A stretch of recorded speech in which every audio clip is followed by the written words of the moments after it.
Hi everyone, it's good to have you here. If you are a returning subscriber, thank you for coming back. If you're seeing my face for the first time, my name is Finest, a wife and a mom of three. In my other video, I mentioned I was going to be talking about relocation, family, lifestyle, parenting, and of course, a mix of entertainment here and there. For today, I have decided to talk about my relocation to the UK. Relocation from Africa, Nigeria to be precise. A few years back, my family and I decided to relocate to the UK. We chose the student route. My husband was the student while the dependent. I call myself the assistant. For today, I have itemized 10 different steps that you have to take. It worked for me and I believe it will work for you as well. Over time, I've come to understand that the idea of taking notes of the things you want to do really helps you to plan, and then you follow it step by step. If you have a pen and a paper around you, please put it down or bring it close, because it's going to really help you with my 10 steps that I have itemized for you today. The first one on my points is going to be taking the decision. If you realize that your comfort zone is no longer comfortable, that's the point where you will just have to take that bold step and say, okay, it's time to relocate. Relocation is not a walk in the park. It's something you have to think about. You have to do your research properly. Where am I going to? Where will I fit into? Is it better than where I'm coming from? Will there be regrets along the journey? For me, trust you, there is no regrets at all. I keep saying that, in as much as it hasn't been an easy journey, but I would say I have no regrets at all. I would also say, if I am able to do it, if I was able to achieve the plans just like I'm going to let you know today, then you will be able to do the same thing. The first thing, like I said, is taking the decision whether you want to move or not. Permits me, I'm going to be looking at my scripts, because this head, it's full of a lot of activities, from the children to the home to work and all of that merged into one. So check out the cost of living of the community where you're going to. What city will I fit into? What city will I be able to work and school at the same time? You'll be checking the cost of living. Transportation is about the same around the UK and England, but then you have to check accommodation wise as well, because the cities up north tend to be more cheaper, more affordable and cost effective than every other city, especially the ones around London. My second point is plan your sources of funds. Your sources of funds could be your savings, sales from properties, support from friends and well-wishers, or I would say family members, as the case may be.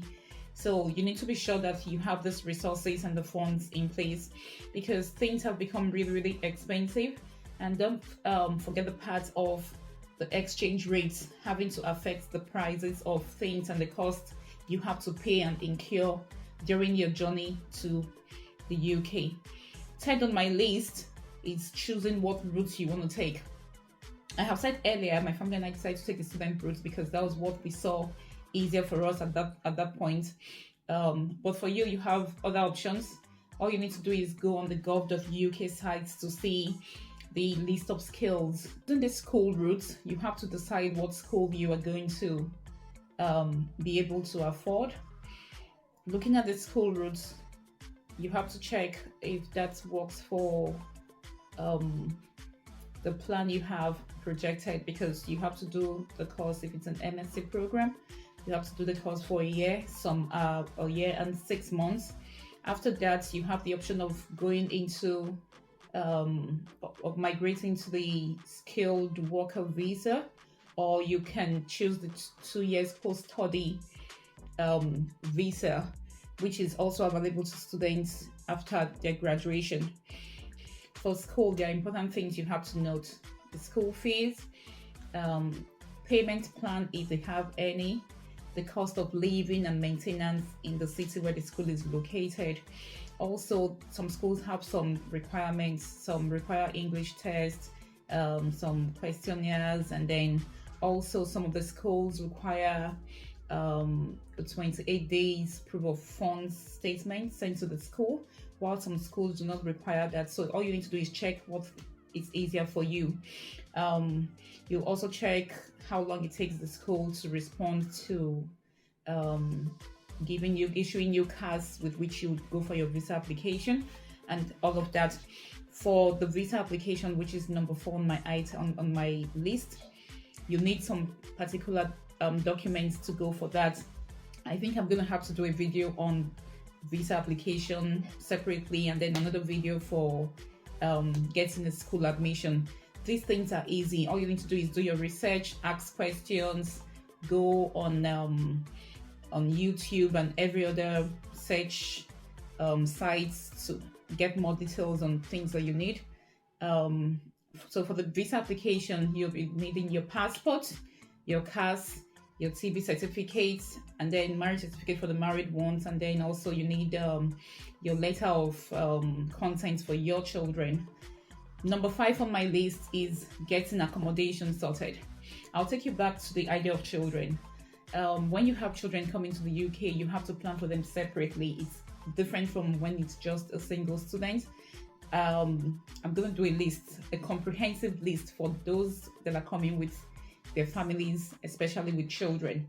You have to go the extra mile because you just want everything to be intact with them, for them, so that they'll not be denied the visa in any way. The issue of accommodation cannot be overemphasized. While you are still back in the country, Nigeria, or wherever you're coming from, make sure you get an accommodation or somewhere you're going to lay your heads for a few days when you get into the country, when you get to the city. Because accommodation here is not something you just jump at. It's not something you just come and then you find a place, you pay for it, and you move in. No, it takes a lot of process. We have some sites like the Open Brains and a few others where it's a bit easier to get your access to accommodations. I think I'll leave some of these in my description below. The 6th on my list when we were coming, what we planned for was quitting my job.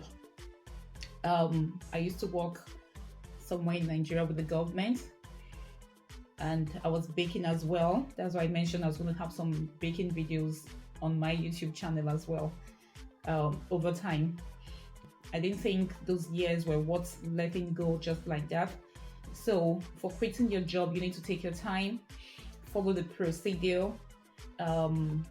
If you have a backlog of duties on your table, just make sure you take your time to clear them so that you don't lose out of what you have sacrificed for over the years. The next item on my list will be booking your flights. Flights is something I think you can plan for. You have some agents who through them you can get flights a bit cheaper than you usually do. But if you feel comfortable that you can book your flights on yourself, you can go ahead and do that. You book your flights, which is the next stage. That's number 7 on my list. Number 8 on my list will be selling your properties.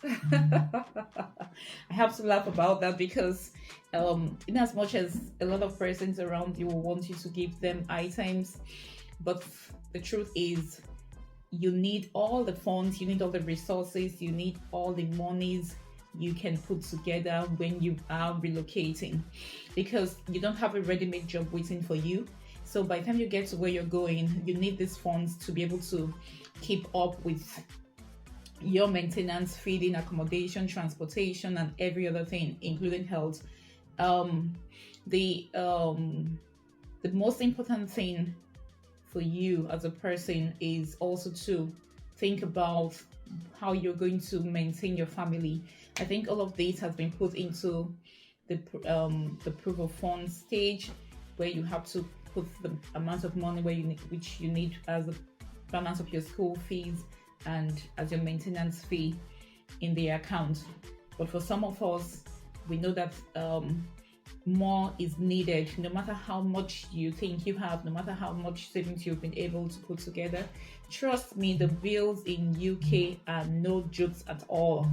It will take time for you to get a job, able to pay up the bills as they come in. The ninth item on my list will be joining communities and groups. Communication is very important. Networking is very important when you're coming to a new country. There are different communities you can join on. You can find them on Instagram, you can find them on Facebook. This is a place where you network. All the questions you have, if you have difficulties, if you have challenges, you have a lot of persons in these communities who are willing to help.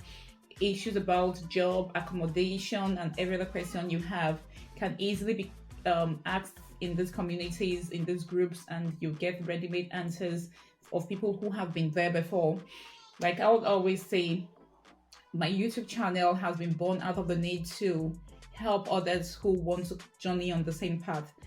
I have been through a lot in life, a lot of interesting journeys, steps, and activities around, which I believe that will help people out there to not to make the mistakes that I have made, and also to get moving smoothly, to have everything moving for them easily. The 10th thing on my list will be prepared to work. Well, as I say, it's not a walk in the park. I would say that it's not a bed of roses. When you're leaving your country to a new place, do not think it's going to be just so easy or smooth. There are lots of challenges you'll come across, but when you ask questions, when you're the right set of people, definitely you'll be able to scale through. I'll use myself as an example. Coming to UK has been interesting. I'll repeat that again. We had to work. I worked as a support worker. I would say I'm still working as a support worker because I've not left my job. I had a baby a few months ago, so for now I'm still at home trying to nurse my baby. I'm going to do a lot of videos around the experience with a baby. So if you have benefited from this video today, please subscribe, hit the notification bell, give the thumbs up, and also comment on what you have learned, on questions you have that you need answers to, and I am happy and willing to share. I love you guys. Good to see you here. Good to have you again, and remain blessed. Stay positive. Have the mindset of a goal-getter. Know that whatever you put your mind to is achievable. Bye.